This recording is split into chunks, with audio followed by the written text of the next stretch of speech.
Now we're live. Now we're live. And I fixed my internet just in time. See, that's what I was waiting for. We're good. Okay. Hi, everybody. I was like, before we get ahead of ourselves a little bit too much.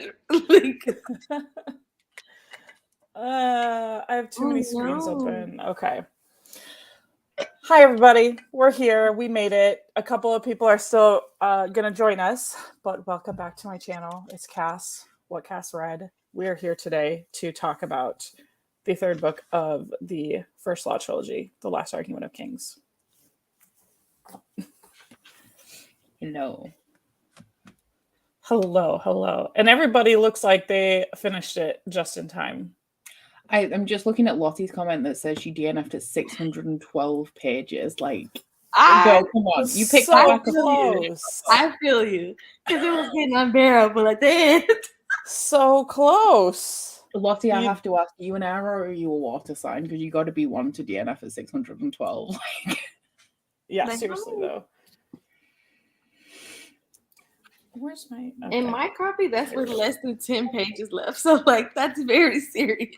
Lottie's in the UK, so I think she would have had 58 pages left at that point. That's better than, like, 8. Damn. Uh-oh. It looks like we're here for motivation to finish. And the DNF at 612 might not be the motivation that you need. Oh boy. I finished mine an hour ago, so I'm still like fresh thoughts. Fair. I finished yesterday. Olivia's a 2-star. That's fair. It's not the shining success that it seems book 2 was. No. I guess we'll do like basic thoughts. I still gave it 4, but it just scraped a 4, so it's like a 3.5. I really liked still like the writing and generally like the characters and stuff like that, but it just very much went in a direction that I didn't expect it to. And the ending is very unsatisfying. It's funny because I remember at the end of the second live show when we had all these theories and people in the comments were like, y'all are doing more than Joe. And can confirm we did a lot more. Yeah. I gave it a 4 as well. I finished it an hour ago, so I don't know how concise I'm going to be. But I just remember, I was telling Aaron before we got live, was like, I remember reading this book and being like, okay, I see what other people are saying now. Like, I still love all the characters. Like, my main characters were still all the like Northmen and like Logan's crew, but yeah, this one didn't quite have that punch for me. No, I feel you. I gave it 2 stars. Admittedly, I don't remember all the things that I liked about it or didn't like about it. Didn't like about it because it's been so long. But I just really didn't like the direction that it was going in. And all the things that were happening in like Jezal's POV, that whole storyline was just foolishness. And then the ending was very unsatisfactory.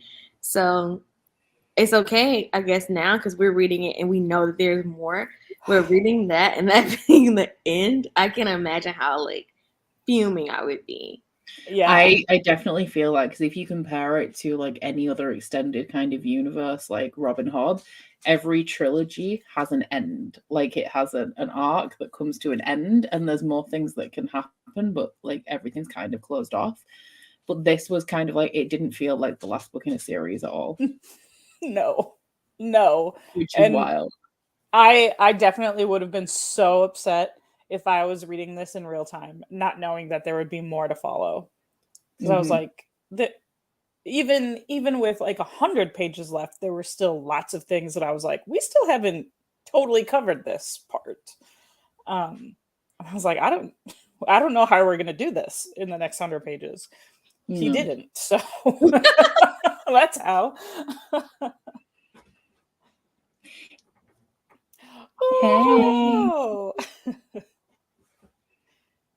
Hello. What, we just got done talking about our ratings. Oh, 5 stars. At least for the second half. Really? Okay. I thought the first half was kind of really boring. The first half was the only part, or no, the second half was the part that made it a 4-star for me. The first half, it was like teetered. That's where it teetered on the 3-star. But the very end, I was like, oh. Yeah, like I didn't even like the ending, but it's just when everything started going to shit, and then it was every chapter right after each other, just more crap happening. I was like, oh, this is what I've been waiting for this entire time, and then it kind of just went, but yeah. What did you guys give it? Sorry. Okay, Aaron's rating doesn't surprise me because that's expected at this point. Cass, fair enough. What did you give it, Becca? A 4, but it was like a 3.5, like it just scraped a 4. Yeah. Like, I don't know, like, because the second half is 5, like, just because that specific sequence of events, I'm a bit, I think overall rating is probably going to be 4. But yeah. Interesting. I'm very confused as well because, like Eleanor's saying, I really liked it and can't wait to read more about Glockta.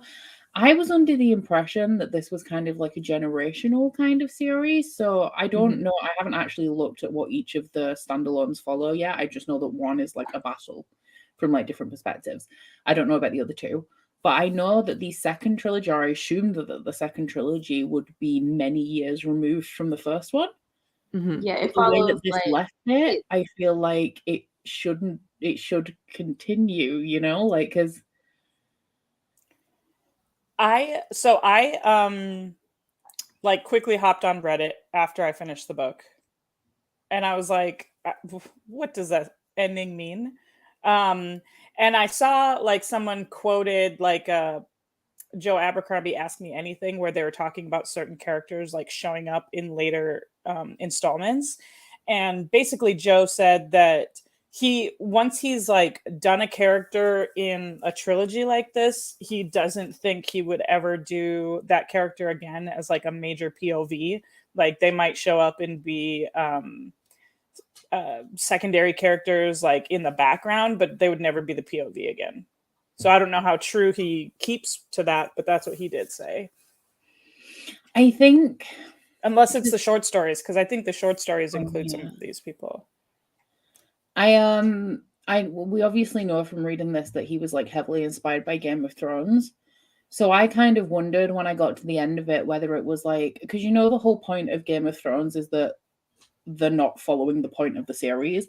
Like the point of the series is like the stuff that's happening in the north, but all they care about is who's on the throne.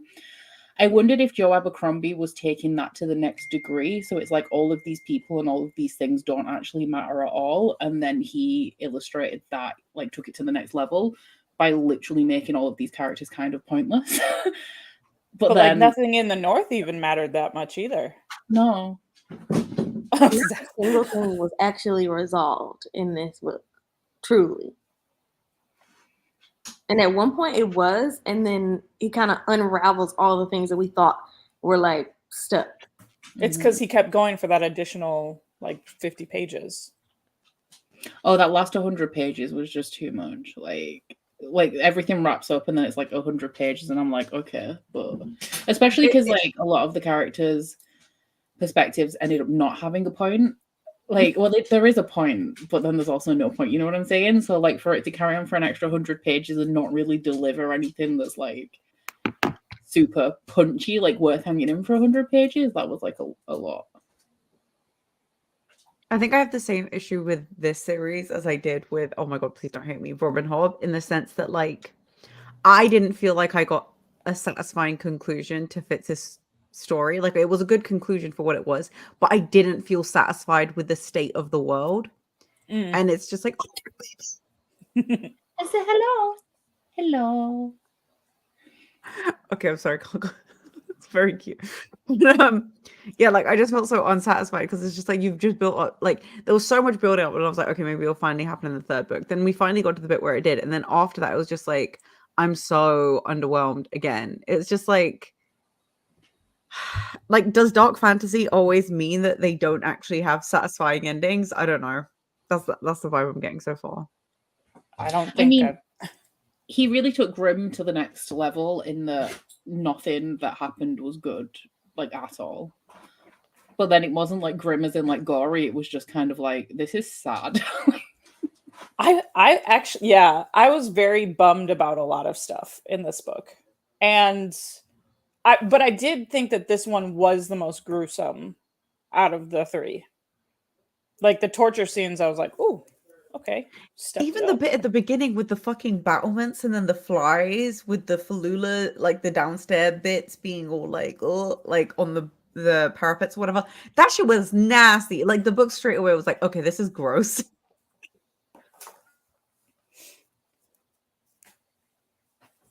Yeah, I do feel like it ramps it up on like the gore level a little bit in this one, but I feel the pacing was very disjointed, and for a while I wondered if it was me because I read like 250 pages while I was traveling, and then another like 200 pages when I was traveling like on the way back. So I was like, is it just me? Am I just picking this up like in stops and starts, so it feels like it's stopping and starting? But it truly was just like, oh my god, somebody might attack us, and then you get back to that character's perspective, and it's like the city is in ruins, and I'm like, well, shit. Mm-hmm. And some things it did kind of cut out that, like, I like traveling scenes, so it annoys me when they're all cut out. But like it makes sense to like I can understand why some authors do cut out traveling scenes.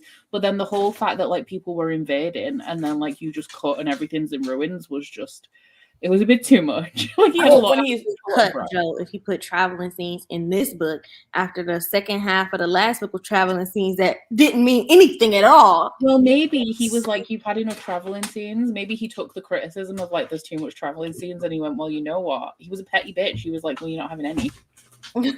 But I mean, he started off without any traveling because like they just miraculously showed back up in the capital. Like, oh, we took a boat and we're back. Like that was the beginning of this book. And I was like, oh, we're starting off like that. Great. So I appreciate that after the slog. Because I was so frustrated at the end of the second book when what they were looking for wasn't there. And I was like, so what's the point? I still don't think we had a point to the fact that the seed just happened to be where we were always like that. I feel like a lot of this leans into the fact that like there is comedy in this series. It's kind of poking fun at a lot of stuff. So it's like, oh look, like the thing was where it was to start off with. But I feel like Bayaz would have been able to sense that. I still don't know. I don't get it. Because if he was as powerful as he was, he didn't sense it. And Pharaoh, did we get any hints? Now I don't remember. Did we get any hints that Pharaoh sensed anything about the tower in the first book? She wasn't there when they went in, was she? She was traveling in the first book, and then she still hadn't showed up as yet? everyone was leaving. So she kind of just left with them. So she didn't really spend any time in the city, I don't think. She wasn't there very long. No, Anna, you did really not. No. There were so many theories that went into this book that turns out didn't go anywhere. I think that this book could have been a 5-star book for me if we had more of like a climax with Bayaz at the end. Because I got halfway through and I was like, I feel like this is, I didn't say anything in my vlog because I didn't want to say like what, like spoil the point of the series, but I was like, I feel like this is an origin story. Like, I feel like it's a villain origin story. And I kind of wanted a moment from Bayaz, which did kind of happen. It was just a lot more subtle where he was like, I'm an evil mastermind and I've like maneuvered you all like all this entire time, which he did do, but I feel like the way it was delivered wasn't super impactful. And if it would have ended with that happening and everybody being like shook, right? Then I feel like it could have been 5 stars, but the way it was just so subtle, like it felt kind of disappointing. But this does. I don't know whether obviously the next books are going to follow with him kind of doing the same, being in the background, but with more characters being the pawns, or whether it is going to take more of like a Bayaz central kind of shift, in which case I think that this series could be kind of clever in it being a villain origin story without you knowing that you're reading a prequel when you pick it up. But also I feel like one, there should have been a duology, if anything. I don't think it should have been 3 books. I think what happened in the second book was just so nonsense. But also, like, I think someone already said this this felt more like this series was about Glockta than it was about anyone else. At times you are given to believe that it's a story of Jezal and he's gonna like go through all these changes and he's gonna become the big hero. And then you also then like kind of feel like that about Logan and stuff. But then they both are just so interesting character arcs, interesting endings. But Glockta's the one who actually comes out on top of everything, and he kind of what's interesting is he doesn't really go through an arc. He stays consistent throughout, relatively consistent throughout. But it's like, I actually really like that. The fact that a character from the beginning to the end was basically the same person and still pulled through and won, essentially. That's probably a flaw in the writing, actually, that there is no character growth across 3 books and torture and significant changes in circumstance. I think I agree, but I don't know. why I liked it turns it. out like semi-okay is probably playing into the fact that you expect him, like he's kind of painted as not like as a villain, but nobody likes him, nobody wants to be around him because they're disgusted by him. So he's the one who gets a little better, like he's the one who does a little better than everyone else because he started at such a low point. Whereas like West keeps saying about how Jezal like gets everything handed to him and everything works out fine, and then he ended up like not in such a great place. That was I was daily vlogging when I read this book, and when I finished the end, I was like, "What this feels like." There was already an existing series that was so successful, and everyone wanted to know how these characters got there. And so then he went back and revisited the story and told us how they got to the point at the new story started. But the problem is if you haven't given me the actual story. But also with like the thing is as well, because like Jezal, I think he went through a lot of character growth, because like what we find at the end is like he is trying to do the right thing and he is actually trying to be a decent guy, but then obviously Bayaz puts a stop to that. But it feels like this is the middle book in a series, and by the end, like Jezal will be this good king that he wants to be, and that like this is a point where like he's trying to grow and he's been set back. Like this doesn't feel like the end of an arc for any of the characters. Like even Logan, he's making steps in the right direction. He has good intentions, but he's facing setbacks consistently of like reverting into old patterns of behavior. So I think it's so unsatisfying, because I wouldn't even say that none of them had any character growth. I would say that it feels like they've been stopped in the middle of an arc and like they haven't gone either way. Like it's just not a conclusive end for anybody. I remember I was reading and I was thinking about like how Becca was laying it out that, oh, Jezal is going to be the king. I had already spoiled myself. I knew at that point that Jezal was the king, and how he was a royal bastard, this and this. And like Joe leads us to believe that. And that this was like the one thing that I really enjoyed when Bayaz was like, I picked you out of a gutter from a whore. I had hundreds of little babies running around ready to fall into place. You just happened to be in the right place at the right time. Please don't take yourself too seriously. You are not like, and I just love that humbling moment. It was so sweet and satisfying. But it also then, like, to a degree, like, I completely agree with you. It was great because it was so shocking, like, oh, plot twist. But another part of me was like, that me, like, listening to Jezal, like, potentially having character growth and going back to being, like, this annoying, sniveling little twat was pointless. Like, you just wasted my time going, like, I just felt like it wasted my time to a degree. I didn't read him so much as being annoying when he was like, but I'm the king. I kind of read that as, like, the overwhelming... He's like, what the hell am I doing? I'm the king, complaining. Yeah, like it's like I found that annoying, but it was also everything beforehand. Like before he had that moment of character development in this, like when he's going on that adventure thing, he was just so annoying. And I don't know, he just always like the specific kind of person I really like Jezal, and I think he has like a bumbling idiot like kind of personality. So something I really enjoyed in this book actually was him continuing to be a bumbling idiot but with good intentions. So he's like, I'm gonna fight on the front lines. It's like, but dude, you can't fight. And he's like, but I'm gonna do it for the people. And everyone's like, can you just stop though? So like I feel like as well the way he's like, I understand why his character arc ended where it did, but like he's just, I think why I like him is because he is such a bumbling idiot. Like he's lost a little bit of his arrogance. He's not quite so much of like a pompous idiot that he was, but he's still completely clueless because he's lived this privileged life. And when he tries to break out of that, it's quite obvious that he has no real idea what he's doing. And like he takes things on faith because he's used to women falling at his feet. So when his wife eventually comes to him, he's like, oh, I don't know why she's so sad, but like she likes me now. And Glockta's like, okay. Sure she does.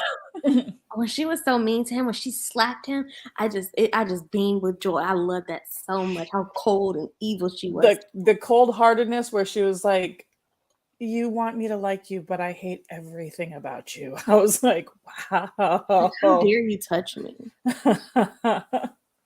I did find the whole blood thing so annoying, and maybe this is also because I'm playing Final Fantasy 16 right now, and they talk about this a lot about like there's these people called the Branded. I'm not going to go into it too much, but because that series is heavily inspired by Game of Thrones as well, and so it's just like interesting in this one because they carry on talking about his blood and like, oh my god, you're son of a whore, and I was just like, that's so annoying. Like, okay, sure, he's the son of a whore or anything, but he's kind of king right now, and this was obviously before the revelation that he's actually like nothing, but still, I was just like, have some respect. And I was like, sue me.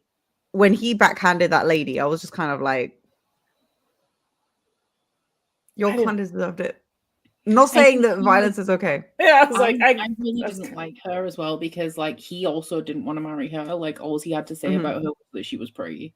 That's like the only like good thing that he had like coming into this marriage. And it's like people in that position go into that position knowing that you have a duty. Like they said to him about Ardee, they were like, you can have mistresses, that's fine, but you have to do your royal duty. And she obviously knew that going in. Like, what did she honestly think was going to happen? Because now she's crying because she's forced to produce heirs, and like obviously as a woman in that society she's forced into it by her father, but like the best outcome for her is to get it over with and then live a life separate from him once she's like produced heirs, which is what everybody else in fantasy series does. And then we have like really strong female characters that do this and like grow outside of that, and because that's just like a product of the society, really. Like there's nothing that could be done. It's shitty that women were treated like that, but like it happened. So like the way that she was being so reactive to it, and like you're just like, this is not, it's not going to work out for anyone, because like you're being a dick to him and he's the king, so he could very easily have you assassinated if he really wanted to. And also like it's going to backfire on you, which it did.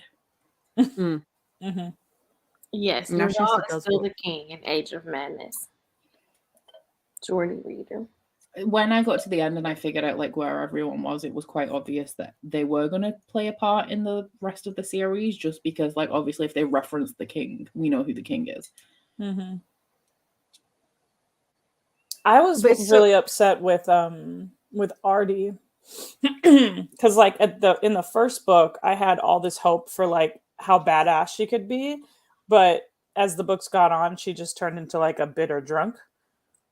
And I was like, damn, that was not the path I had hoped for you. It's when we started as well, we were like, she's Molly, but nicer. And then she turned into Molly. I did like the scene when she wakes Glock up to like wipe him up and clean him. And she's like, listen, I'm your wife now. This is what we're doing. I gave him the night off. It's me and you. Like, this is what we're doing. We're locked in. And apparently their daughter is one of the main characters. And I can just imagine she's going to be an evil B-word. I hope so. I hope the Glock takes her as an apprentice and she's like a demon. I hope so. I really do. I was like, I love that moment when he like ends up missing his like 2 practicals, when he was like, oh, and his handwriting was so perfect, or oh, he always knew what instruments to hand me, you know. I did think that was sad. That was one of the saddest moments in the series for me. Yes. That scene was also really good when they start torturing the first practical and then the lights started firing, and it was the other practical too that they both had traded on him to other people. Good times.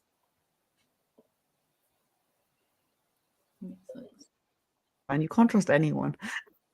No.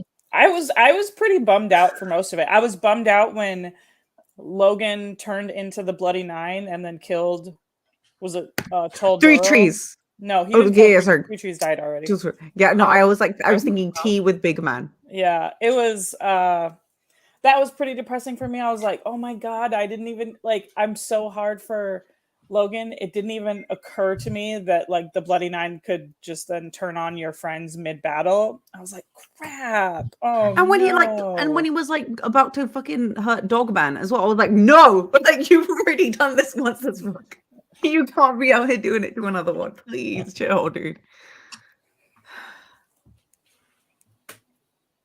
I think my favorite moment in this book was when Logan said to Jezal, am I evil?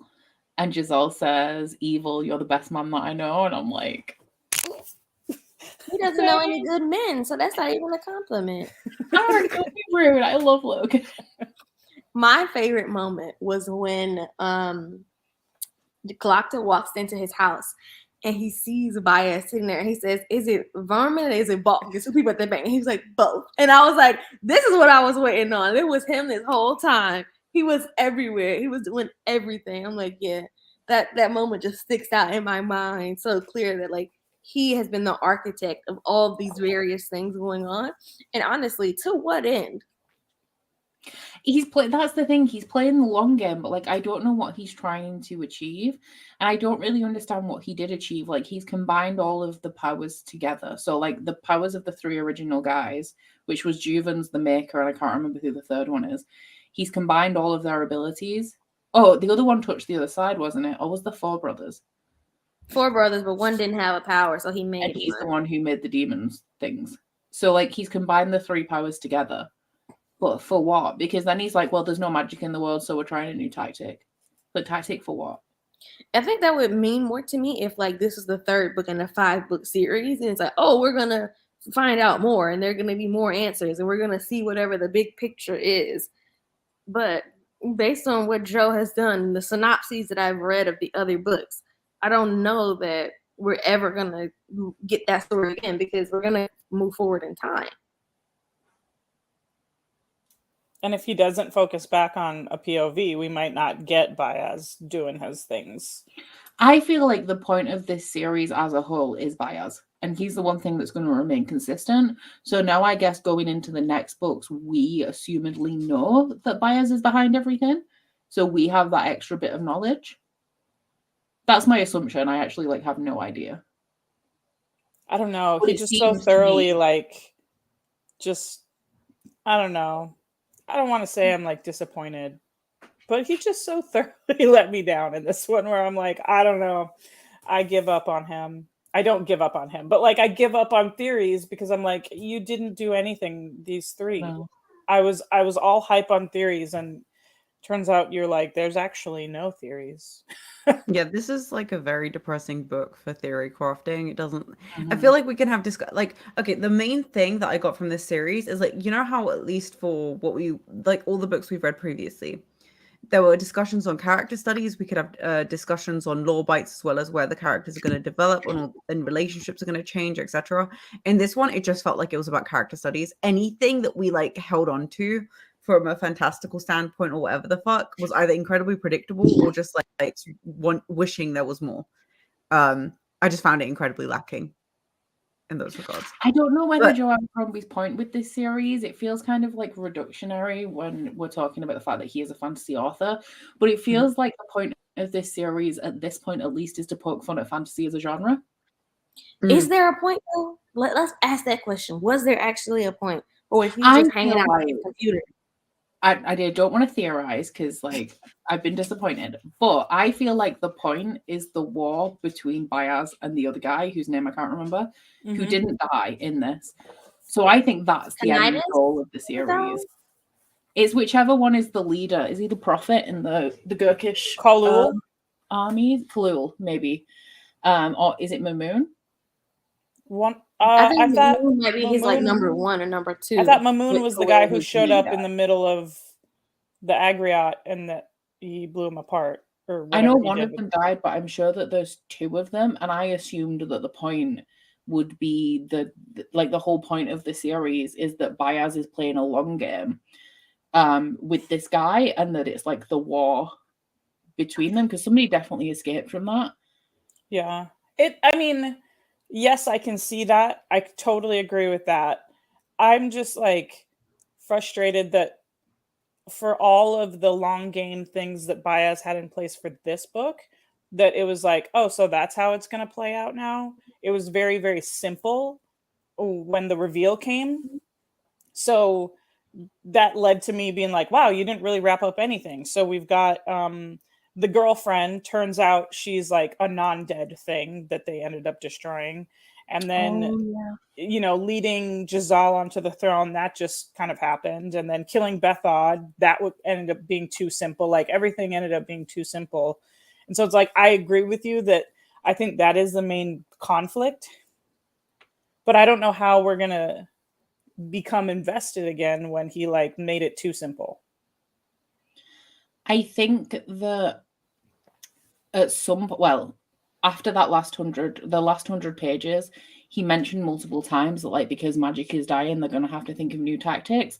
So I feel like the next trilogy or the standalones or something is going to be the same as this, but different in terms of like maybe setting or like the themes of the thing, because there is no magic. So Bayaz is having to think like work his whatever he's doing in a different way. But I don't know what his end goal actually is. I think we gotta really analyze when Bayaz says no magic, because for there to be no magic, people are using a fucking lot of magic. Right. Feral Bayaz himself is using quite a bit of magic for there to be no magic. Everyone says there's no magic in this series, but there's a lot of magic in this series. You're muted. Zach, you're muted. I'm a dumbass. I'm stupid. So I was gonna say was like, if you went into the series thinking there's going to be no magic, then there is a bit of magic. But it's like, for me, who was assuming there would be a decent amount of magic, I have been once again left incredibly disappointed. And like just found it lacking in that regard as well. Like I'm hoping some shit goes down with the seed. You know what? Because when we were having like these wizards fighting with each other, Logan going crazy, all this other stuff, I was like, oh, I'm living for this shit. Oh, people fighting demons, this, that, the other. Oh, yeah. Oh. But then it just goes back to like normal boring politics. I'm sorry, if I wanted to read a book that's just going to have medieval politics bullshit, then I just read history. I don't care about reading it in a bit of a fantastical world. Sorry, I sound so petty right now. But it's kind of where I'm coming from. But the one thing I will say is like, when you guys were talking about your favorite scenes, my favorite scene is honestly, when that bomb was going off, and then you read like the 3 different perspectives of like different people being affected by the same event. I love it when books do that. I love it when you can actually put a time at, oh, so that means when this person was going through this person was getting away from this thing. Oh, I love that shit. That shit made me feel like, oh, everyone was coming back together, because in the beginning everyone's going their separate ways and then they finally come back together. Ooh, I love that. That was great. But everything else was ass. I think my rate, like the more we talk about it, my rating's going down. Yeah, I'm like, maybe it should be 3 stars. But I feel like I think this should be 3. Reading it because, like, with the last book where like nothing really happened, I just really like the writing style and the characters. So I still feel like, when I got to the very end, I was like, okay, this had no point, but I wasn't bored when I was reading it. Aside from the fact that there is a lot of battle scenes in here, and they're just really not my favorite. But that's why I can like confidently say that this will stay a 4-star. Because like 3-star books are typically books where I'm like skimming through stuff and I'm just like a little bit bored trying to just finish it. So I didn't ever feel that way with this one. I was still enjoying it enough to keep going, but I was like, there's no way that this is like a perfect book. This is just too many loopholes and questions and unfinished threads. When I think about it, I feel like I could even maybe see the argument of this being a good installment in the series. But I can't like accept a single argument of this being a good finale to a series, because regardless of whether it's an extended universe or whatever, this is supposed to be at least a contained enough story that has a rising, falling, action, like all of the things that are, most of the things that are introduced as the major plot points. And I think part of the problem is the plot wasn't introduced early enough on in the series, which means you didn't have enough time to wrap it up. Because half of the plot wasn't introduced until like the second half of the second book. Yep. So I think we actually only got the plot at the end of the last book, where Bayaz is like, I've been doing this all along. And so that's what I'm saying. When you introduce the plot in the last book in the series, it's quite difficult to then turn around and also wrap it up. So as a stick in the landing, it was not stuck. Bam, go off. one liner. Ooh, it's sticking it in you, and that's it. Oh, okay. Like, because I read a lot of series. I read a lot of series that are in extended universes, but each story has an arc that you can see, like what this was, and even how it contributes to the larger story. And I'm sure once we've read more, we can see how this contributes to the larger story. But as a contained trilogy, because this is the First Law Trilogy, and this is the Age of Madness, and these are the standalones. Like, this isn't the part of this story technically. So it's like, what? Also, it's like the way they release them. Like, again, like these three came in these special collector's edition or whatever the fuck. So I was like, oh, if it's collector's, this is where I sound stupid. I was like, oh, if it comes in a special collector's edition trilogy, then it must be like really good and finishes really satisfactorily. No, it's just popular. Exactly. And then like as you just said, Aaron, and it's just like, as this is clearly going to lead into the next one, this is one thing I am excited about, is like the fact that this is going to set up the precedent for the next one. So I am intrigued to see what Jezal's world, like mine's going to be at. What is Bayaz going to actually do with the seed that he has now, as well as the Logan dipped out. I want to know what's happening to Logan. What's gonna happen with him? And he said explicitly that he's not helping Bayaz with anything. So I would be intrigued if in the next trilogy he's actually an active person going against Bayaz and whatever the fuck he's planning. Like, that is so to see them maybe in the first trilogy where they're kind of working together, in the second trilogy where they're actively not, and or like opposing each other. There's like a poeticism in that, but it's like I haven't heard much acclaim or anything about the second trilogy. That was some people's favorite. Yeah, but I'm clueless. If you say so, I'll believe you.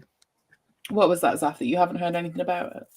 I haven't really heard that much about it. Or like funnily enough, my big boss at work loves this series and he loves Glockta. So I'm just like, I can see why you love Glockta, but like, what do you like about the series?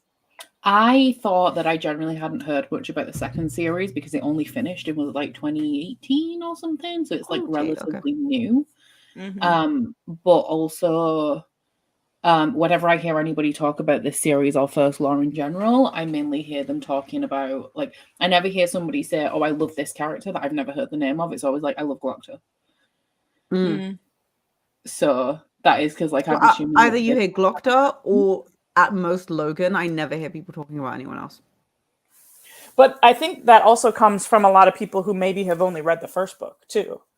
Okay, let me resolve these questions real quick. A Little Hatred. The main characters are Leo, Dan Brock, the son of King Jezal, the son of Glock, or the daughter of Glockta and Ardee, Reiki, and in the last sentence, glimpsing the future is one thing, but with the guiding hand of the first of the Magi, still pulling the strings, changing it will be quite another. Is that the next one? The overall second trilogy. Second trilogy. I guess the second trilogy then is going to be those characters maybe going on with the knowledge that their parents have. Because I feel like Glockta would be one to impart his wisdom to his child. I don't think Jezal would. Best Served Cole follows that Duke, which is the queen's dad, and what's going on over there. But question: when you say Glockta and Ardee's daughter, that's actually Jezal's daughter. Yes. I'm really his daughter as well. I'm actually really worried that we're going to get incest accidentally. Yeah, I'm out here like, please, for the love of fuck, do not go near. I hope they get told immediately. I don't want to do that again. You would think that, like, Ardee, surely. I mean, they might not tell their parents.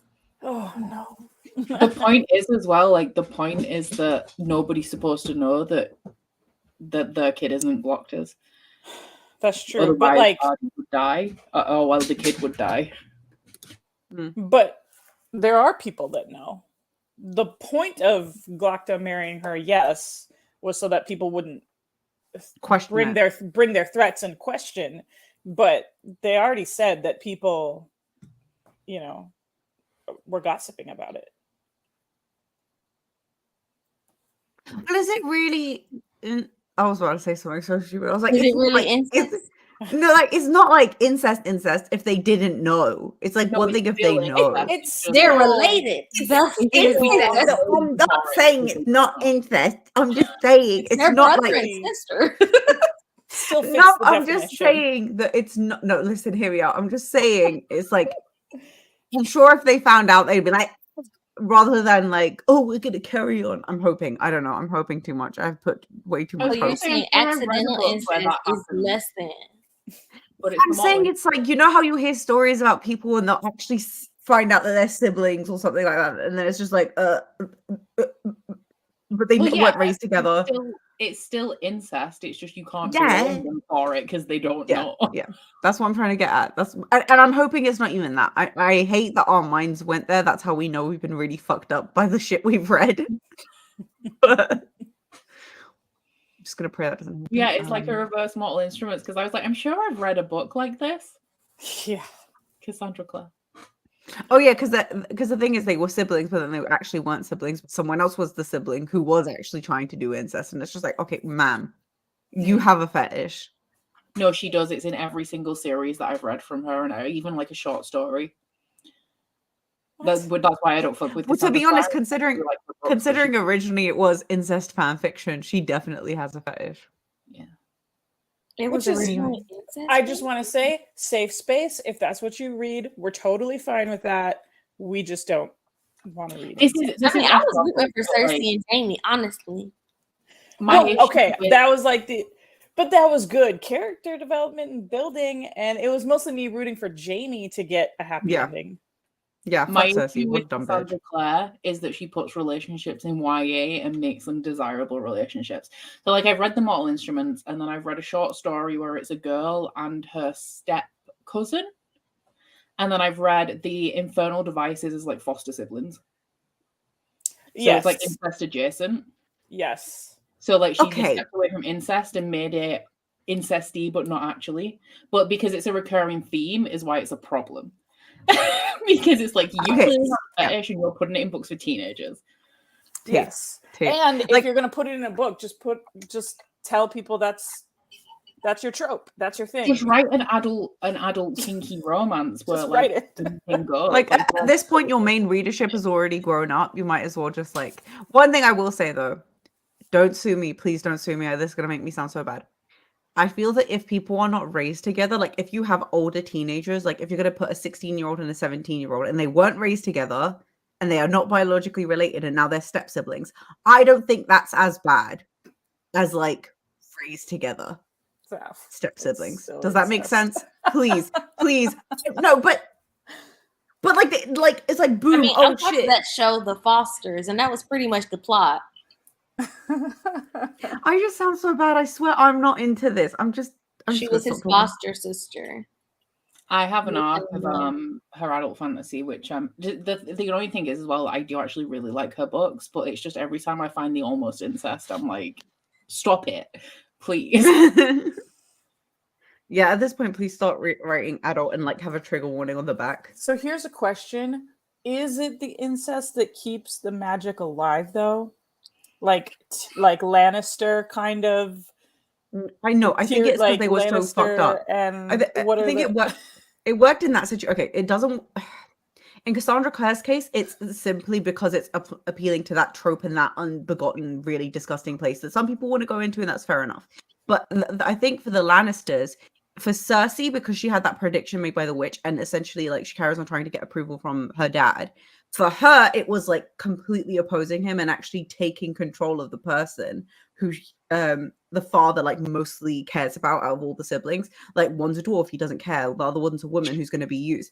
But like Jamie is where he's put all of his hopes. So to be able to like have that power over him and shit like that. And the thing is, she didn't really give that much of a fuck about Jamie because she was also fucking her cousins. Cersei is deranged. So sorry, I know I'm going off right now, but yeah, she's deranged, but she's literally just doing everything she can and trying to take power, using and weaponizing her sexuality, especially when it comes to her own blood. I think she likes it. It's fucked up. I feel like it's also the kind of series that it's in and also the purpose of it. So when George R.R. Martin writes it, it's in a series where every character is fucked up. And also like he's not telling you, oh my god, look how beautiful and romantic this incestuous relationship is, which is what Cassandra Clare is doing. And that's the difference to me, which is why I think that we might get that in this series, because one, heavily inspired by Game of Thrones, and two, it's a series where everybody's fucked up. One of my favorite things about this series is that if I say like I love Logan, then you could be like, but he killed that child, and then I have to defend why I love him, and it's the same with the characters in Game of Thrones. So I feel like that is going to be one of the deals in the next trilogy. It's like, oh, I love this character, but inside, you know? And yeah, I mean, you have this to look forward to. The Age of Madness is a lot more sexual, so you have much more of Pharaoh and Logan type shenanigans to look forward to. Because my friend read it, and she was just sending me all the like screenshots. And Joe loves a submissive man and a dominant woman. See, here's the problem. I would love that if his sex scenes weren't so poorly written. Like, the only thing in this entire series I thought was remotely sexy is when Ardee was wearing Jezal's jacket, his coat, and then she takes it off, and then she's like, they fell out in the bed, and he's like, oh, like that was the hottest thing. But he carries on fucking referring to a cock or a dick as a prick. No one's gonna be into that. No one likes that. Why do you keep doing it? Do you really say that? Oh, I'm gonna get my prick out. It's like, because, shut up. Because fantasy bros feel uncomfortable reading actual sexual scenes with good descriptions. Just say dick. Like, dick is, I would be okay with dick. Why prick? I feel like it's a very manly thing as well, because the sex scenes are like humorous, and it's like it's not funny, you know. Maybe it's saying times, and you know, dick wasn't properly used in the common vernacular until however long that wasn't this series being set in. I know Book said that it's the worst sex scene writer in history, but if you all want to read a truly bad sex scene, then you should check out Morrissey's book. If you type like sex scene, Morrissey, like, it won an award for how terrible it is. It's really, truly awful. So if you all want some fun reading, it's real bad. That sounds the opposite of fun. But I feel like presumably this daughter would be raised in the court, right? Because Glocka is the like head inquisitor. What's his name? Maybe now it's going to be like a childhood best friends to lovers. I don't think Joe could do that. Given that Glocka had to sit on Jezal's neck and had to threaten his mom into allowing herself to be sexually assaulted, I doubt that. But maybe it's going to be a forbidden romance. A secret childhood best friends to lovers, which is my favorite trope of all time. I don't think Joe doesn't let anybody have friends.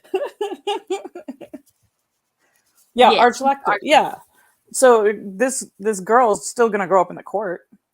Would it be too obvious for Joe to make this girl look like Jezal?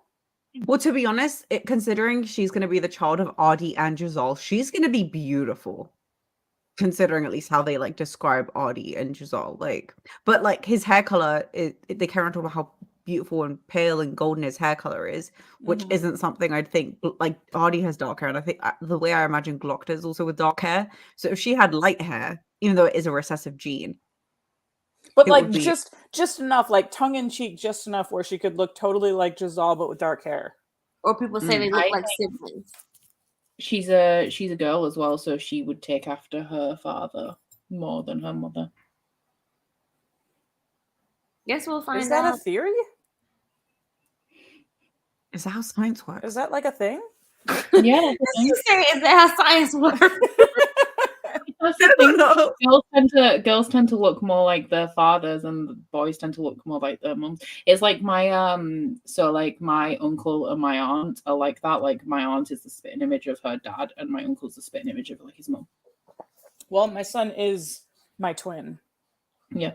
Okay, but here's the theory. Anna says people probably don't remember what Glocka used to look like when he was handsome before he got messed up. So they'll probably just he was Jezal.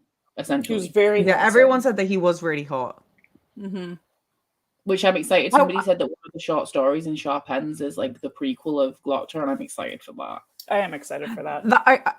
On that point, though, I think that's actually very cute because, Aaron, you mentioned it earlier how Ardee was like, "Oh, you were my dream husband," something along those lines. Yeah. And so the fact that like she had a crush on him, and then he got fucked up or anything. She probably like that's why they still have a good relationship. She still remembers how she felt about him.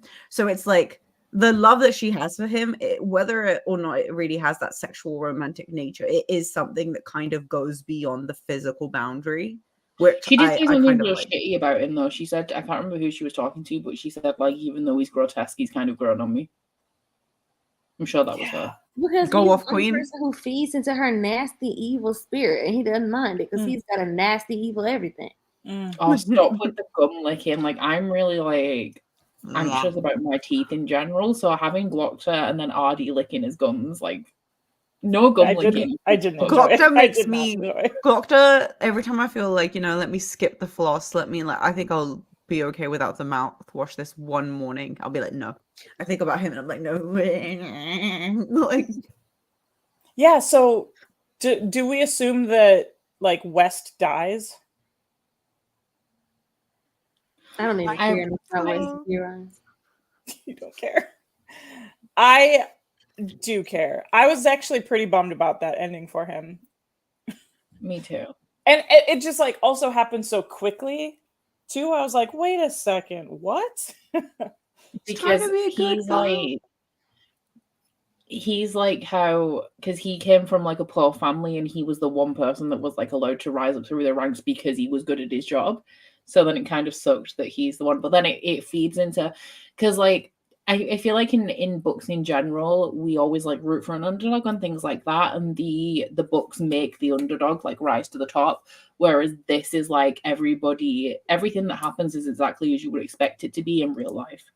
So like right. Jezal ends up the king and West ends up dying of a wasting disease. He literally got elevated to the highest rank he could have imagined ever being elevated to. And then he's like, okay, I don't know, sue me. I thought he was actually a really decent guy, especially with how he stuck it out for the Northmen. Yes, he was an absolute prick for how he treated his sister, do not get me wrong. But it's like all these other things he does, and he's an actual good soldier. He's actually good at his job, and he also feels nervous, but he's like also incredibly smart. Like the way he like 2-timed both of those other captain dudes. What, like, he's such a smart motherfucker. And I was like, I was rereading the same lines. I was like, oh, okay. Like, I love him. Not like in a romantic way, because he's hell no, but I did enjoy West, so I was. Remember when the girl was having sex with all the people and they were lining up to do her, and then she ends up dying, and she's like, "I would never touch you." That was a great moment, very humbling. Rhiannon's talking about the disease. I don't really understand the disease apart from that it's a side effect of what it was that Bayaz did. That's all I know. That's all I know. I wasn't there when that happened, I don't think. Yeah, he was. And he was like being very callous about it because like at one of the final closed council meetings that we're reading about, even Jezal is like looking Bayaz in the eye talking about this illness because they all know it's the magic that caused it because he traveled to the edge of the world with Bayaz to learn the story.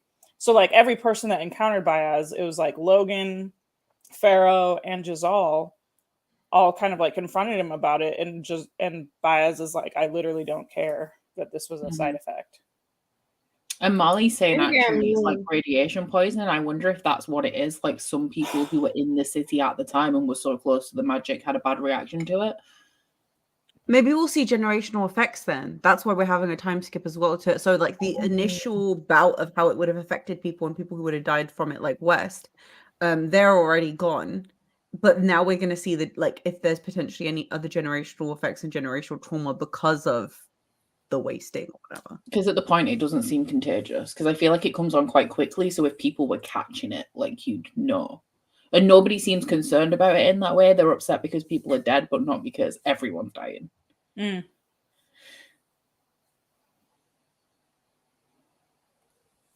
Set up for the consequences of the disease in the coming books.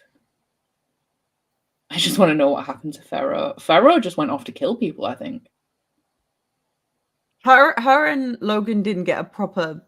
Like, they clearly still they didn't even care about each other, but...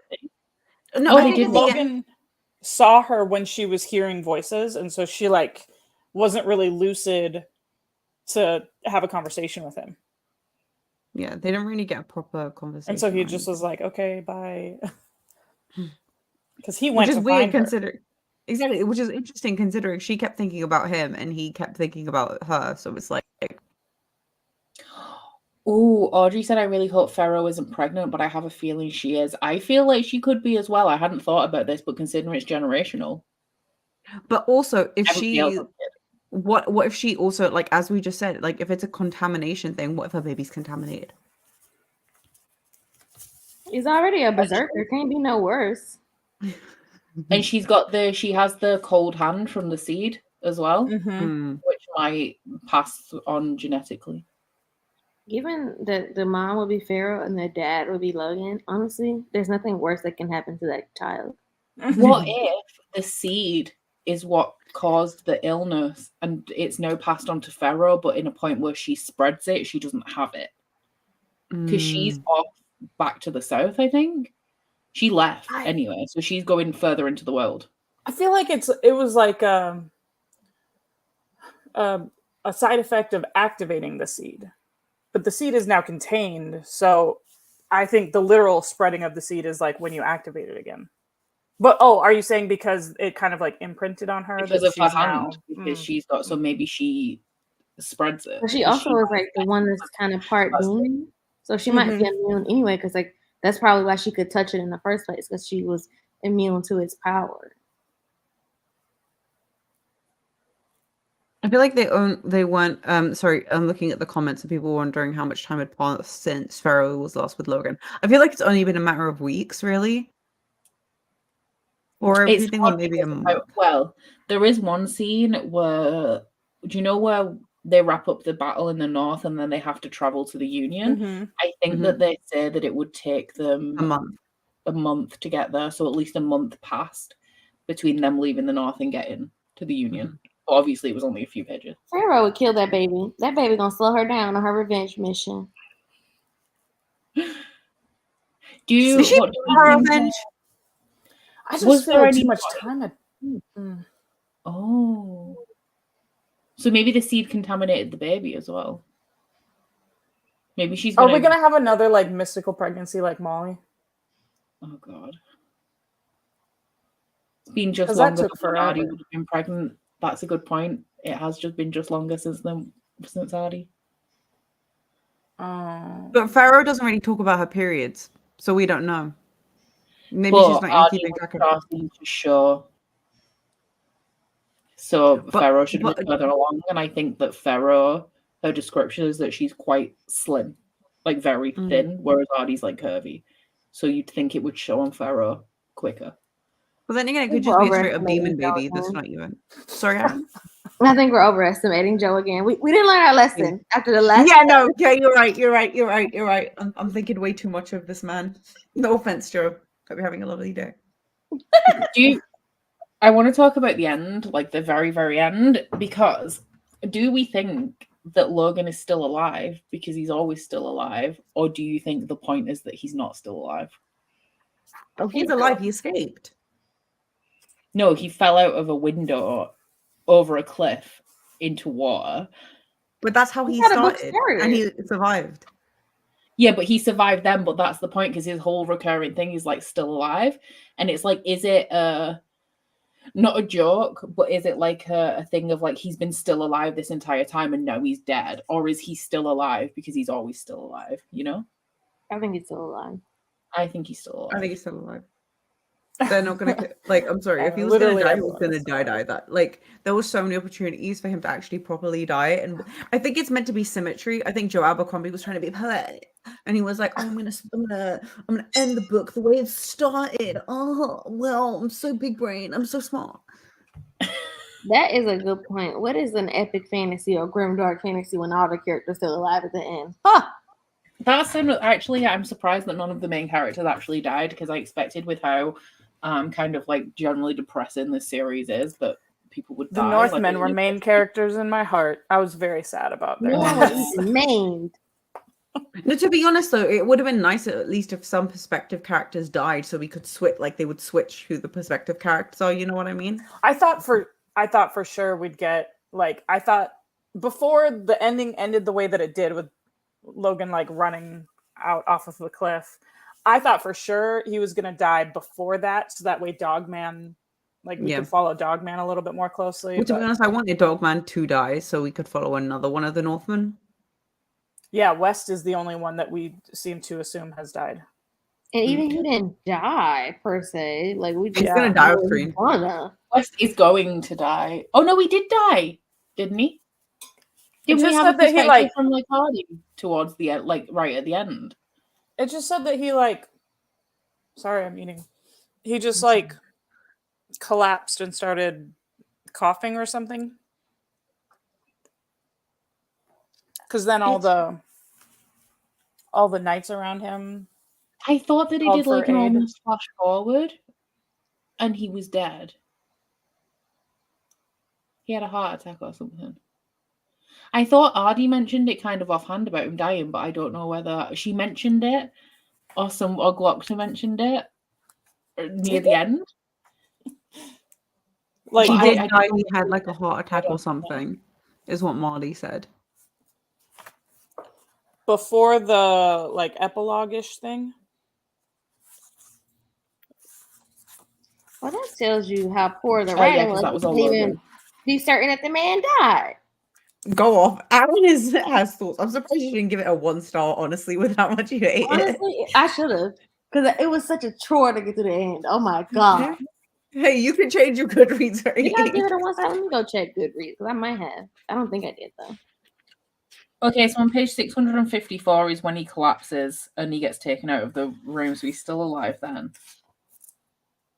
That's the last scene I remember him being in. I guess Okay, I thought somebody asked about Ardee and he mentioned something about West. And I thought that wait. potentially. Yeah. I just find it funny that West is looking at, like, sorry, just reading it now. Like, West is looking at his gums, and it's funny that his sister ends up being with a man who also keeps looking at his gums. She's licking them too. Just a family of gum lickers. Lady, man. Yes, what Book I said was think the last correct. thing we see from him, so he's just still ill, so he's not quite dead yet. But he's on his way. That like doesn't count. he says he's on his way and then collapses. That's like all we get from that scene. This That's book what is I- unmemorable. No, I don't think he was dead because nobody reacted like he was dead. I expected people to be more shooketh if he was dead.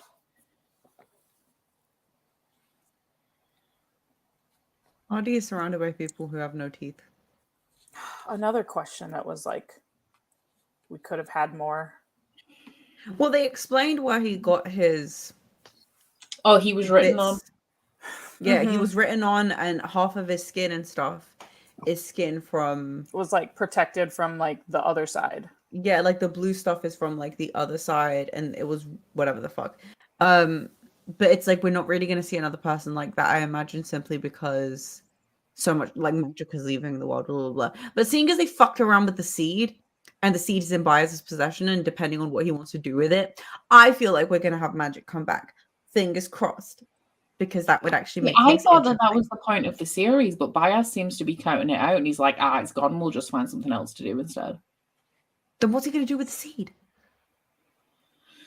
Ingrid, I don't think we did get an explanation for why Logan has dual personalities, but Yeah. also, why did Bayaz need somebody who speaks with spirits purely for the mission that was a failure? Did Logan serve no purpose outside of that? Correct. So, like, the point that he speaks with spirits, like, that doesn't matter anymore. Because the No. spirits going away anyway. So they said, remember the spirits said we're expiring. Yeah, we're not coming back. That was his last conversation with them before he went to battle with the Feared. Yeah, and that one spirit didn't give a shit about him. See, Charlotte, I thought that Audio Glockter said something about him being dead as well, but that's literally, there isn't very many pages between. It's like Ardee starts wiping Glockta down and is like, I'm your wife now. I don't remember them talking about her brother in that moment. Damn, I respect it though. Goddamn.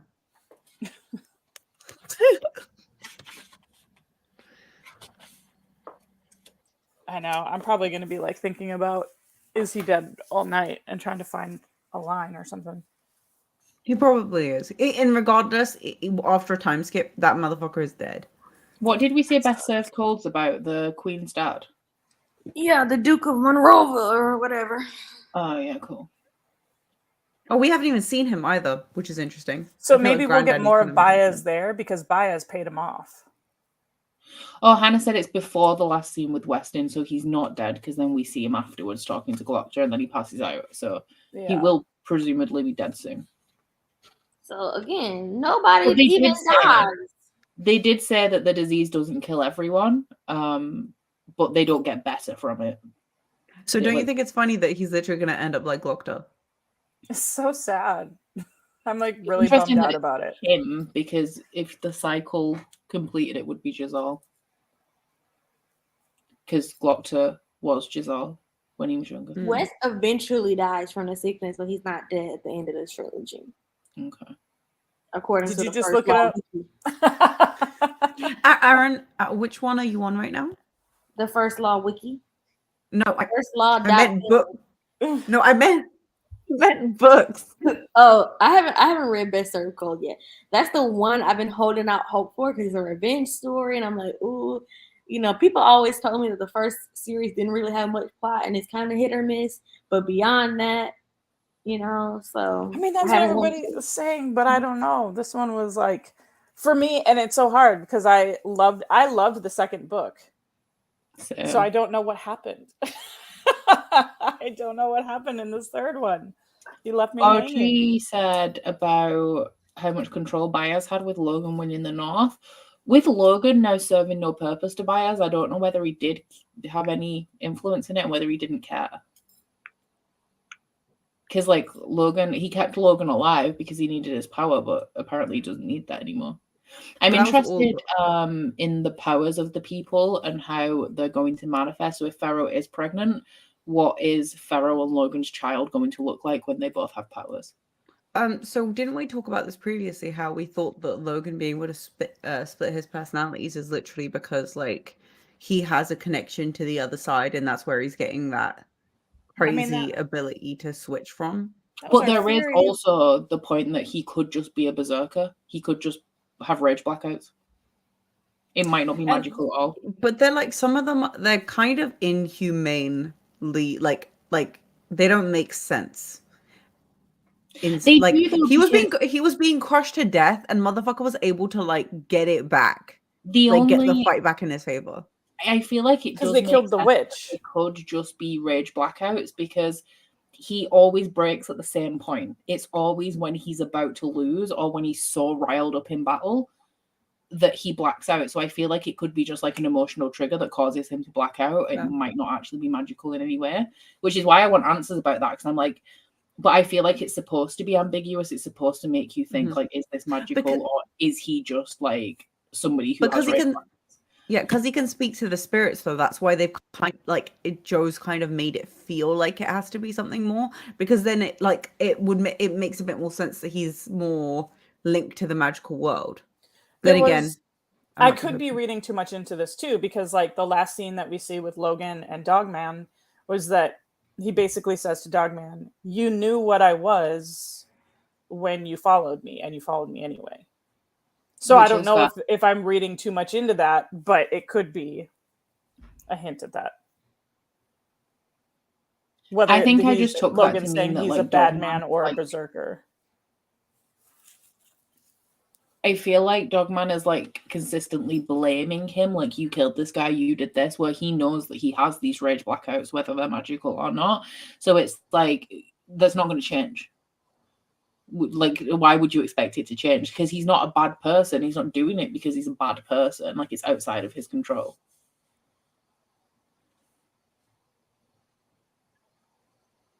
he's just trying to do his best.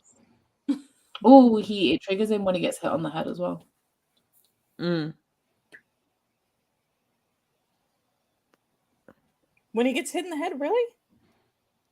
That's what Rhiannon said. Like Yeah, I agree with Carrie on Kate.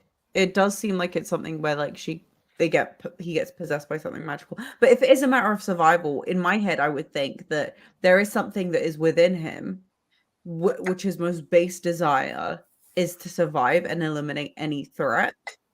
And I think that if Logan died, that thing would take over. Or like it's like a parasite. It only cares about itself. Because the thing is as well, he's like, oh, he's always like still alive. Is that because he's very good in battle? Is it because he has these blackouts? Or is it because he literally can't die? Could it be guilt? Like the survivor's guilt of like what happened to his family with the whatever they're called? The Shaka? Yeah. Shanker, yeah. Shanker. Yeah. And maybe that's when it first manifested. Did we ever clear that up? If that was why it manifested, was seeing his family slaughtered? I think the text would lead us to believe that he's been a berserker before that. Oh, Jezal said it might be when he tastes blood, which is true because that could be easily missed in like the haze of battle because obviously there's blood flying everywhere. And is that the second law? But then we had a discussion about this and like how much people eating is eating people. There's a lot of people eating.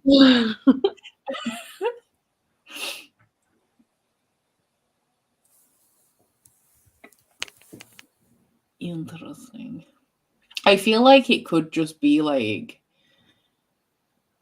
completely natural with Logan, especially with how like we've been theorizing it isn't a thing because it's like you could read into everybody around him dies and like he has no friends left and he has these blackouts and he's always like he's the only survivor, and I'm like, well, that also kind of comes with the lifestyle, so we could read into it and be like, oh, it's because of this, because he speaks to spirits, he can be possessed. Maybe it's just because he grew up in the north, he's an extremely talented warrior, and these blackouts also help him to be better because instincts take over when he's in survival mode.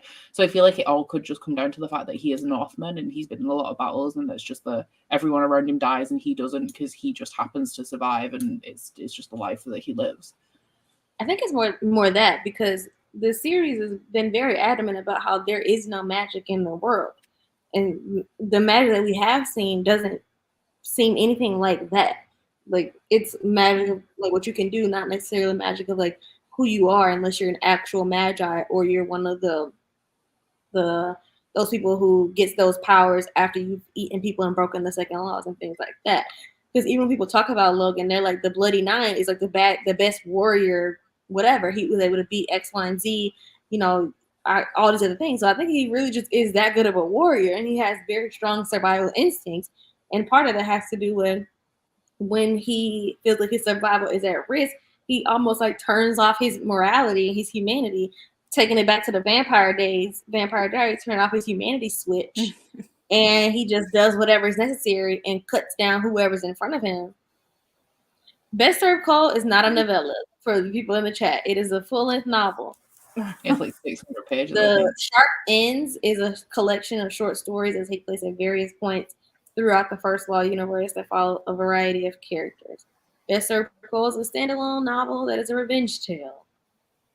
Ingrid has said like when he's in rage mode, he refers to himself as the Great Leveler, which could be a title used by some old magic person or something, which I feel like could be possible if it is like possession as opposed to. Question: so is Best Served Cold the next one we're reading, right?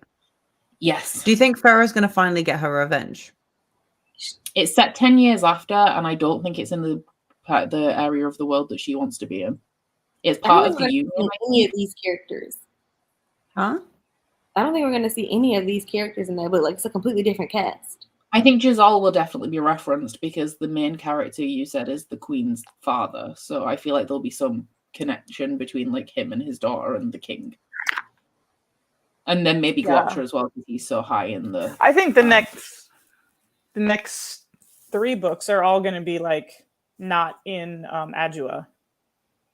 It's interesting because I've heard people say that you can read the standalones as standalones, and I'm like, well, if you can't read the trilogy as a trilogy, how can you read the standalones as a standalone? I don't know though, because then why would they end things with Pharaoh and Logan the way they did? I don't know. Maybe that's me being too hopeful. Oh, also Logan, actually thinking about it, how he refers to himself as the Bloody Nine and also the Great Leveler. We were talking about how it can be him like turning his morality off. That would lead him because he's trying to be a good guy and he hates that side of himself. So that could be him separating that part of himself from himself and giving it a different identity to remove it from him so that he can live with what he's done. And that's But just that's called not me. I mental didn't do that. Like the Bloody Nine. Is it the Bloody Nine? Is that what he's called? illness. Yeah. That's just Yeah, lacking the Bloody Nine accountability. did that. He took over. It wasn't me. As like a way to stay sane. And we don't really like the thing is, it's like when we read from his perspective when he's Bloody Nine, though, he's just like not as conscious. Like, you know Right. what I mean? It's like hard, Which is to what made actually- me think it was more magical, because there's like Yeah. hardly anything there. People are talking about the Great Leveler, and I'm just like, I don't know if the next 3 books are considered the Great Leveler collection. Because I just know of them as standalones. So, but then Kate said the phrase "the Great Leveler" is used by quite a few people who are not connected and reference different things. The Great Leveler can be referred, but like that's like a real life phrase as well. It's like disease is the Great Leveler, like cancer is the Great Leveler, because there are things you can do to make you more likely to get cancer, but it can also kill anyone. So like that's something that we use in like life as a saying as well, which I think probably plays some part to like the reference in the series. But We have 5 POVs in Best Served Cold. Yes, it's in the same place that Jezal's queen was from, because it's in her father's kingdom. We've got Monza. We've got Carl Shivers, Castor Morvier, did Casca. you say Shivers? Yes. Shivers is the guy who Logan killed his dad. Carl Shivers, Castor Morvier, Nimona, Casca, and Friendly. So Shivers becomes a chief of his own group then. Or Interesting. technically he already was before he joined up with Dogman. Yeah, him I and his don't cars. remember. I remember when he joined. Oh yeah, he brought a bunch of people. He Didn't brought a bunch of people.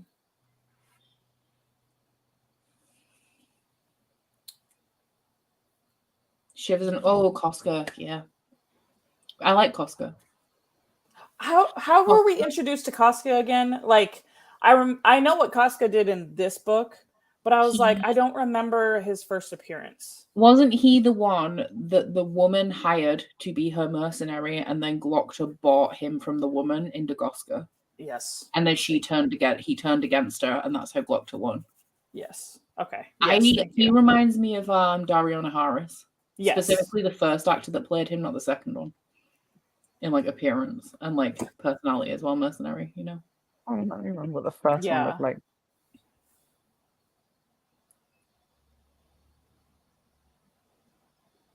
Yeah, Shivers is the one whose father was murdered by the Bloody Nine, so he's the one who has a vendetta against him. But I don't think he does anymore. Because I think the whole thing is that they thought that he was going to go kill Logan, but then he didn't. He saved him instead. He just was like, screw y'all. I'm over you guys. Heroes is the battle in the north. Which I feel like Logan has a chance of turning up in that one. Because He's mentioned in the synopsis. Well, not him, but it just says the Black Dow has killed more men than Winter. I and the hate King of the him. Union I is hope not about to stand by while he clouds his way any way higher.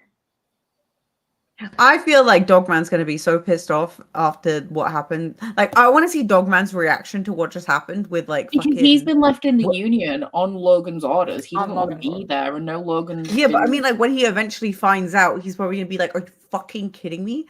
Yeah. I Like felt really I bad could have for told you Dogman, he'd too. do that. All my Northerners. Every time I read about his scaly neck, it made me gag. Who's got a scaly neck?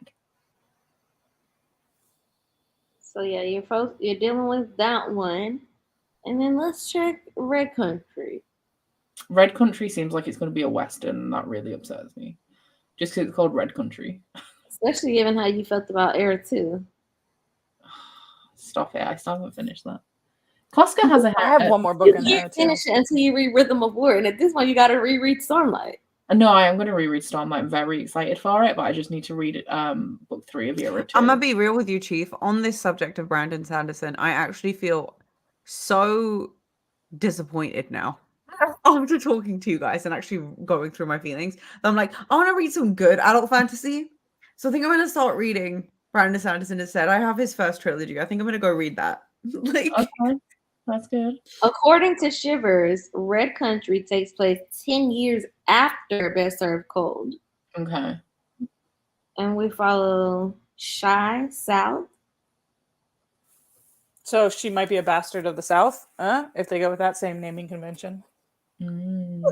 Sure. Carlotte Danida is a familiar name as well. Asta is involved Somebody in mentioned Danida in the end of this book, and I felt like one of the people who Bayaz had in mind for the king role instead of Jezal was a Danida. And I feel like it was a reference to a character we've heard of earlier in the books. And it's like, oh, like he was one. Like how isn't Ruse the guy that Glockter first tortured that turned out to be one of his and West's friends? Yeah. So I feel like Danida was like that. Like we were supposed to remember him from earlier in the series, but I could not remember for the life of me who he was. Pike one of them is a West. Oh, damn that Pike Waterstone's is cashier. I hope they're wrong. It looks like Red Country. Why do you only hate Westerns? 3 of these, and we don't know any of them. Shy South, Rose South, they're sisters, and then Temple, who's a lawyer. Interesting. Ruse is Pike. I'm sorry, am I stupid? What constitutes as a Western? Because when I think Western, I'm thinking cowboys, I'm thinking fedoras and horses and cows and sheriffs and you are on those the right little track. star. Like, how does that even fit in this story? Like, how does that even work in this world? Well, how does it fit in Mistborn as well? But it's still there. Okay. It's Several thousand years after. Okay, pause. But there's that movie with airships and trains and guns, and they use bullets to do allomancy. See, that makes sense if it's 1,000 years after, but there's only 10 years after whatever the fuck we just went through. These people don't even have TVs. Part of the world. That's the only explanation I can think They're of. in Steric Land. Ooh, Carlotta Danida was the woman that Glockter stole Costco from. That was the one who was the head of the Mercers Guild. Okay, so then the other Danida. Is it another Danida? Let me scroll up. Carlotta. No, it's Carlotta. Still. Interesting. There's that one Will Smith movie that's a Western, which I really like. Highly recommend it. That's my only real opinion of Western. I think it's all. I'm such good fucking movies. Great. Most of the first Sherlock Holmes book is a Western, so it seems to fit into every genre, unfortunately. I'm going to make one of my books a Western just for you, Becca. I'm going to dedicate it to you as well. While Okay. Fine. It just could be a completely separate world. Because if you read Sebastian de Castell, the YA series is Western. I DNF that because it's a Western. Do you not like people saying partner? Western. It's the word. They're just very masculine as a genre. Okay. So everything about them is for men, and you can put a twist on it, but I still just see like the masculine elements of it. Like, and gunfights are so boring to read. Even Allomancy doesn't make it interesting. You gotta figure it out. You gotta read it. I still have to read book number 4 though. That's the last one, and then I can read book 4 of Stormlight. Oh yes. No, you should read book 4 of Stormlight first. I should read 4 first, and then okay. Yeah. Cool. So it goes book 3, Mistborn Era 2, book 4, Stormlight, book 4, Mistborn Era 2. Okay. All right. I was very, very close to screwing that up. 2023 is my cowboy era. I'm glad you're enjoying yourself. But me and Marley, we are not. Can't relate. I'm ready. Partner. Not this. That's a fedora. Shut up, it's the cutest. This is like the closest I have. Yeah, the gunfights really do kill it for me because they're just so boring. And then the female characters in Mistborn Era 2, I don't like them. The best reading. So, yeah. You can Google it. I would personally go on to Goodreads, type in Brandon Sanderson, and order his books by publication. Isn't there literally a graphic also, I think, on his website? I'm pretty sure it's on his website, and I'm pretty sure if you do reading it, like just type in Cosmere feel like with reading order, Stormlight, it's pretty because good. they're all contained, you can read it in a lot of different orders, and a lot of the reading orders are going to tell you need to read all these little short stories and that you really don't need to read. I started with Mistborn Era 1. That's where I started with Brandon. Before I started jumping in. So I think my reading order for my general advice when somebody asks is like, if you go through every book in what order you should read them and it gets really complicated, read everything apart from Mistborn Era 2 before Stormlight. So read everything and then save Mistborn Era 2 and Stormlight and then read those in publication order and you'll be fine. Realistically, you can read everything up to the third book in Mistborn Era 2 and then start Stormlight. But just don't read the last book in Mistborn Era 2 before the first 4 books of Stormlight. It was easier before because before you could just say like read everything before Stormlight, but now that the last book in Mistborn Era 2 has come out, like you can't read that before Stormlight. So like now it's more confusing. Excuse me. I'm gonna just ask one of y'all when I get to it. Yeah. Just like if you're starting with Mistborn Era 1, when you've read Mistborn Era 1, just say, can I read this book? And I'll tell you if you can. Yeah. I'm gonna start with Mistborn Era 1 and then we'll he's not if like you don't want to continue with the Cosmere, Mistborn Era 1 is like a trilogy done. Yeah. I like a multiverse though. Here's the thing. This is one thing that I'm really hoping for this next trilogy for Abercrombie, which I doubt, but for the love of Christ, it is fine if you want to have a male-centric cast and you just don't know how to write women, but for the love of fuck, I'm getting very tired of how male-y these books are. It's already so boring. If I have to read through, like, again, like, Ardee got turned into the typical woman who's just, like, drunk and mad at the world, but then she's, like, still got a level of humanity. Like, still a decent character, but still. And then, like, that princess chick, so boring, so basic. Like, Farah's the only one who has some semblance of her character, but again, then I don't really think she had any character development at all, really. Maybe a little bit, but I don't really see it. So it's just like, I hope he actually learns how to write female characters and he puts female characters in varying stations and interesting situations versus all of the female characters we read in his series so far have existed to serve a man's plotline in some way. Their proximity to West, their proximity to Jezal, to Glocta, to Logan, etc. It's so tedious and it's so boring, and it just shows that you don't actually care about your female characters. That's pretty. I would rather read a series like this where it's mainly male dominated and the female characters aren't that bad than like Mistborn Era 2, where like it's very male dominated and I hate the female characters. But that's the Wild West of it all as well. Steris grew on me in Mistborn Era 2. Yeah, she is like, because I'm at the end of book 2, like she's got a little bit better, but I'm still not a big fan right now. I'm not, it's definitely not coming from a place of like diversity for the sake of it. I'm not saying that, but I'm just kind of like, if you can have this much acknowledgement and stuff like that and understanding for your male characters, you should be able to do that for your female characters as well. But then again, every fucking one of these writers wants to write in the exact same faux medieval time period with the exact same fucking issues of like certain aspects of racism and sexism and shit. It's like, you have fantasy and you all decide to write the same thing. It's so annoying. When we get to the second trilogy, we do know for sure that we have a female prominent, like, actual main character because it's Glocta and Ardee's daughter. So we know that there is a main female character to come. Maybe he got a lot of backlash and was like, "Whoop, better figure this one out." Well, yeah. Maybe again, or maybe it's like what Aaron and you guys were saying in the sense that like the second, like this is a prequel, and then the next shit is actually like. Oh shit! She's still locked in the tower. That's going to cause some problems at some point. She's getting out of there. Yeah, that was another answer that we got. I was like, well, that was too simple of a reveal. That was a shock, though. Like, I didn't, because we knew something was up with him, and we were like, well, he was fine to start off with, and then something just suddenly happened. But I never in a million years thought it would be her. I actually just put it together before the live show started that the blast in the tower, right, in the first book where they're all staying with Bayaz. So it's Logan, Kwai. I think the navigator was there at that point. It was like when they first got to the city.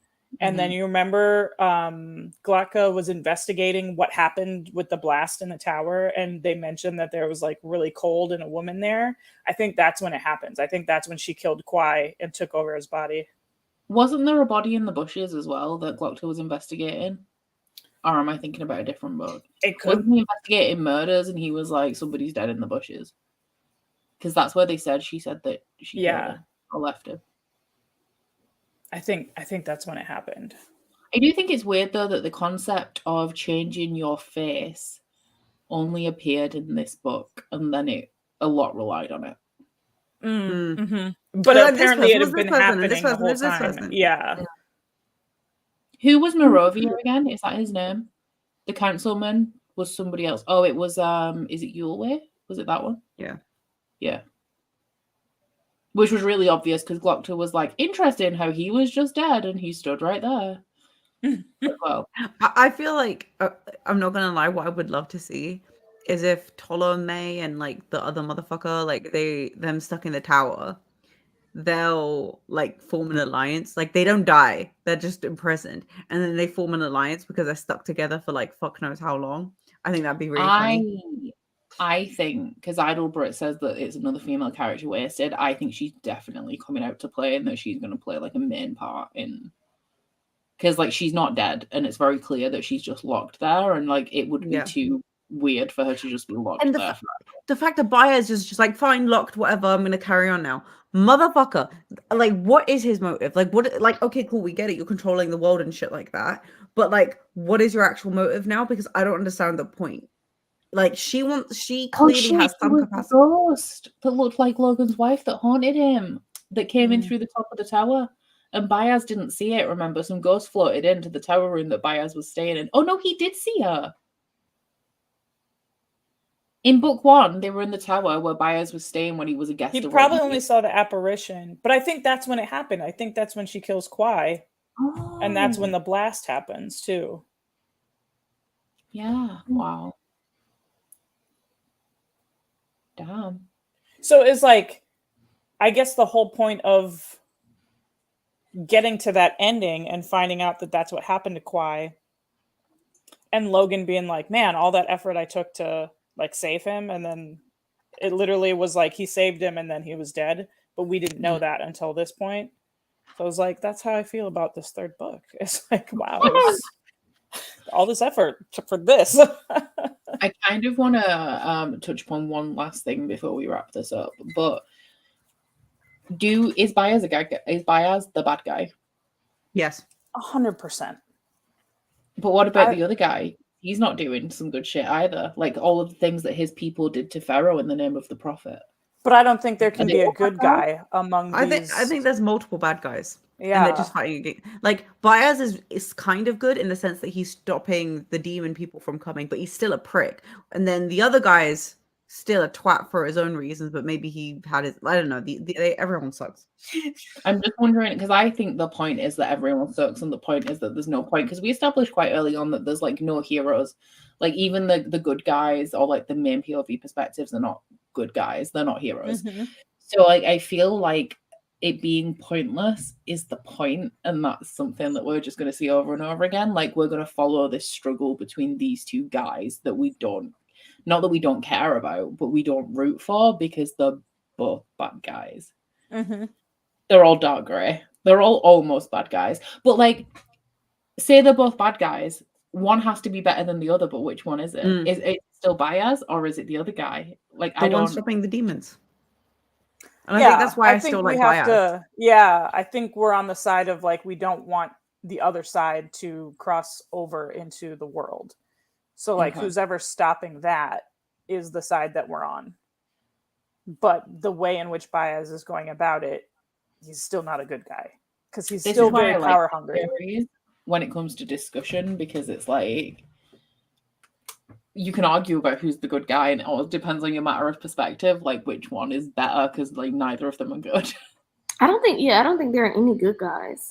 They're all bad. Yeah. Because I'm the other, against yeah, but that's the thing, the other cannibals. guy has heaters as well. And like Bayaz's big thing that he's just done is crossed over to the other side, which isn't a good thing. But then the other guy has the eaters and stuff, and they're eating people and breaking laws. Bayaz has like engineered the mass murder of like so many people and conquered cities, and like he's not good at all. We just happen to be on the side of his storyline. I think we would have the same arguments if we were following primarily people who were involved with Kalul. Mhm. I think it would seem that Bayaz's actions were so monstrous or whatever. Yeah, I don't think either of them are good. I've just seen Whisper's comment, which is, I mean, he's already a big bad. Like they literally say he's killed more men than the plague. Like I need us to be best real. guy that I know, Aaron. He doesn't know any good guys.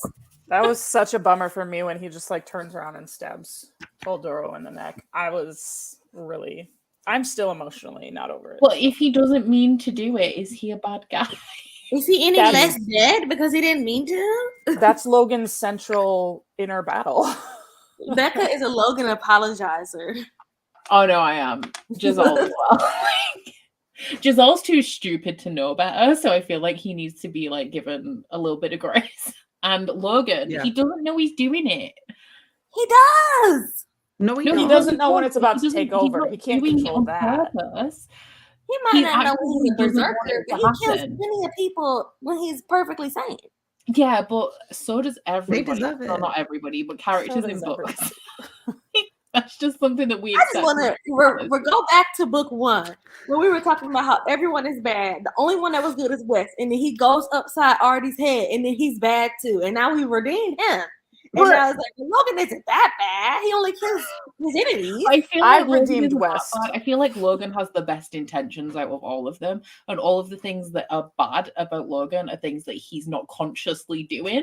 Like when he's in his own mind, he's like, I don't want to be a bad guy. I don't want to kill people. Like I just Has want that to. stopped him from killing a single person? No, it's not the same. He's just he's trying. Am I any less dead because you didn't want to, because you Ooh. felt bad about it? You just struck like Oh, heart chord, strong Anakin vibes before he transformed. Oh my god, no! Why'd you have to say that, man? now I love him I've never more. seen I Star love Anakin is I my love favorite Anakin character more of than literally Sam. all of time. Yeah, but Anakin was like stupidly stubborn, I prideful, loved and just a everything fucking about idiot. Anakin. Versus Logan, who actually has some level of acceptance of the fact that, like, oh, people are going to view me differently because of this power and stuff like that, and it isn't his fault. Meanwhile, Anakin is choosing to be a dickhead.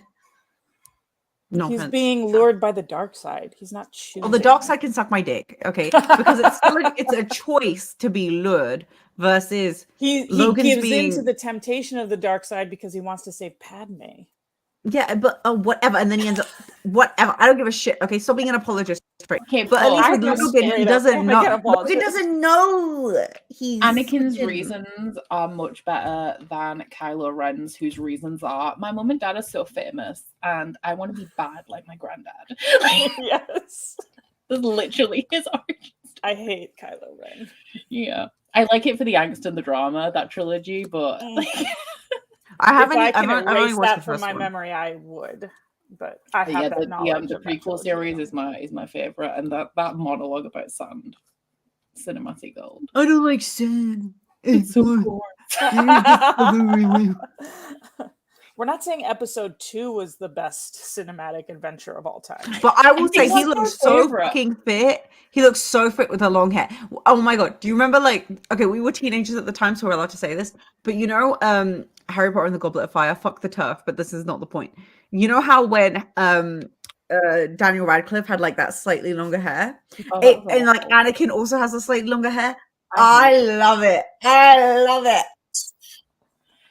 And I just love it, and that's probably why I like Logan so much, because he has long hair. Jessica had to bring up the younglings. That's the point Anakin of didn't no do that to the return. younglings. That was Darth Vader Yeah, at that point. That Wait. wasn't Anakin. Oh yeah, That's no, still- because now we're gonna have to be like, and the Bloody Nine did it to like everybody else. yeah. That's Okay, how- yeah, you that's how I can't. see Doing. it. I see. You're what such we're an doing. apologist. I can't. I'm with glad this woman. Patricia agreed with me on the hair because like that was not a look.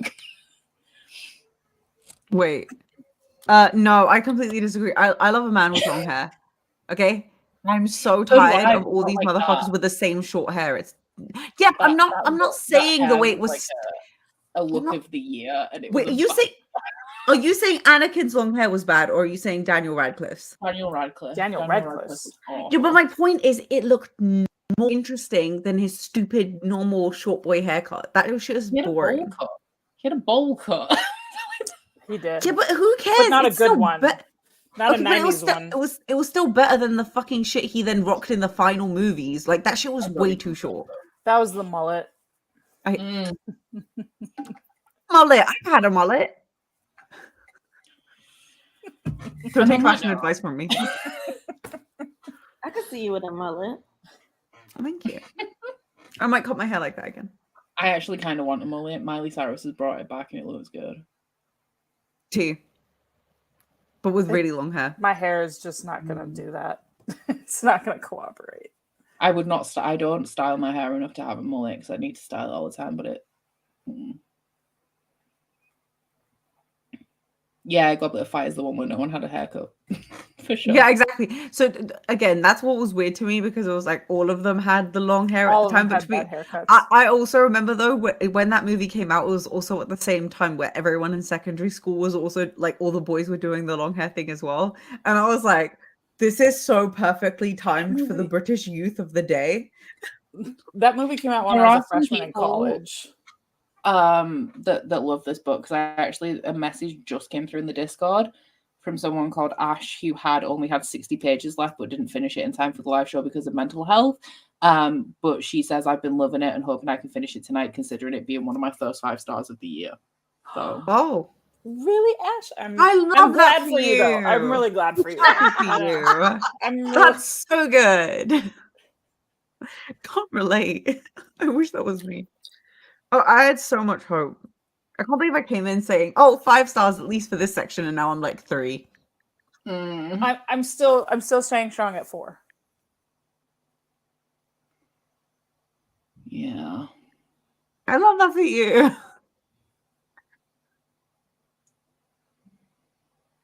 Well, that was the live show for Last Argument of Kings.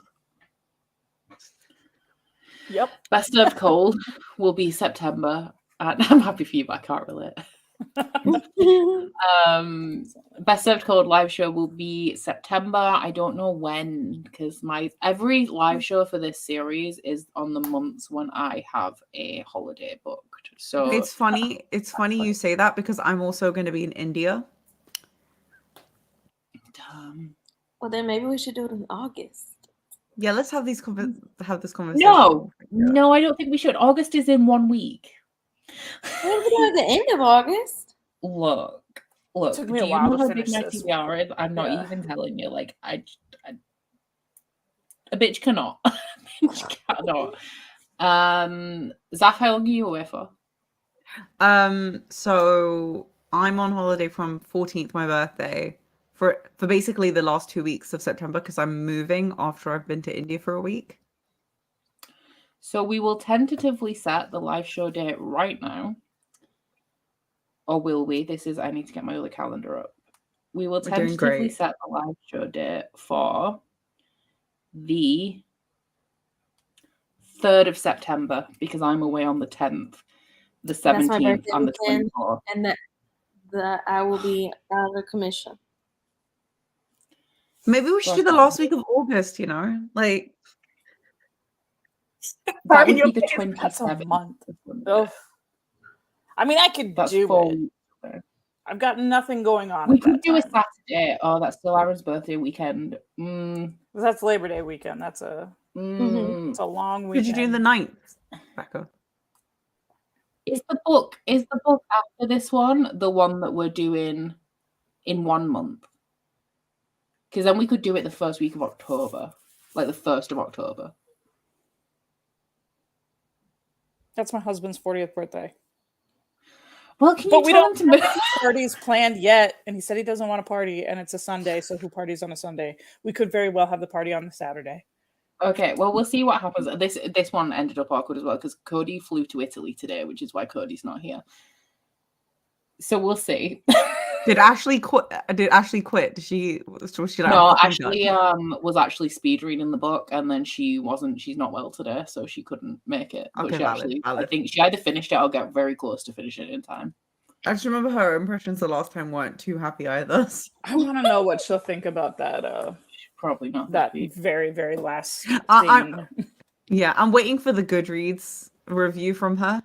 It'll be a 1-sentence one. This book was shit. Yeah, we'll see, because I literally the only Sunday in September that I'm not doing something is the 3rd. So we'll see. But don't rush to read this one, because I don't think I can read it for the 27th of August. I just don't think that's going to happen at all. Yeah, that book looks thick, and I And I'm 200 pages into the 970-page book 4 in the Wheel of Time series. So, and I also have just generally a lot of 700-page books on my TBR. So yeah, it could have been her worst book of the year so far, to be fair. But yeah, we'll wrap it up there. Thanks for joining us, everyone. We'll see you at some point in the future for the next one. Yeah. Bye. Bye.